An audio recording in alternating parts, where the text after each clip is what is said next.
नांदेड जिल्ह्यात आज सायंकाळच्या सुमारास वादळी वाऱ्याने थैमान घातलाय। वादळी वाऱ्यामुळे अनेक जागी झाडे रस्त्यावर कोसळली असून वाहतुकीला अडथळा निर्माण झालाय। सुदैवाने या घटनेत जीवितहानी झाली नाही। आजच्या सोसाट्याच्या वाऱ्यामुळे जिल्ह्यात फळबागांचे मोठे नुकसान झाल्याचे वृत्त आहे।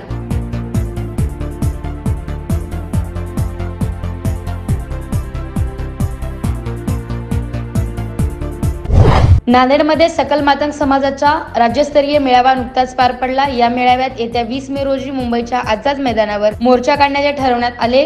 अनुसूचित जातीच्या आरक्षणाचे अ, ब, क, ड असे वर्गीकरण करावे अशी मातंग समाजाची मागणी आहे। याच मागणीसाठी राज्यातील 5 लाख समाज बांधव मुंबईत धडकणार आहेत, अशी माहिती आमदार अमित गोरखे यांनी दिली आहे। नांदेडमध्ये नीटची परीक्षा होताच विद्यार्थ्यांचे शैक्षणिक साहित्य भंगारात गेले। आज भंगार विक्रेते दिवसभर शहरात यात रद्दीची खरेदी करताना दिसत होते। परीक्षा होताच विद्यार्थी रद्दी विकून आपापल्या गावी गेल्याचे चित्र आहे। नांदेड शहरातील प्रसिद्ध उद्योजक बालाजी जाधव यांनी त्यांच्या आईच्या पुण्यस्मरणात आज अन्नदान केले। शासकीय रुग्णालयातील गरजूंना अन्नदान करून समाजसेवा केली आहे। त्यांच्या या समाजसेवेमुळे रुग्णालयात असलेल्या अनेकांना मोठी मदत झाली आहे। नमस्ते नांदेड, नमस्ते नांदेड, जीवा भावाचं नाव नमस्ते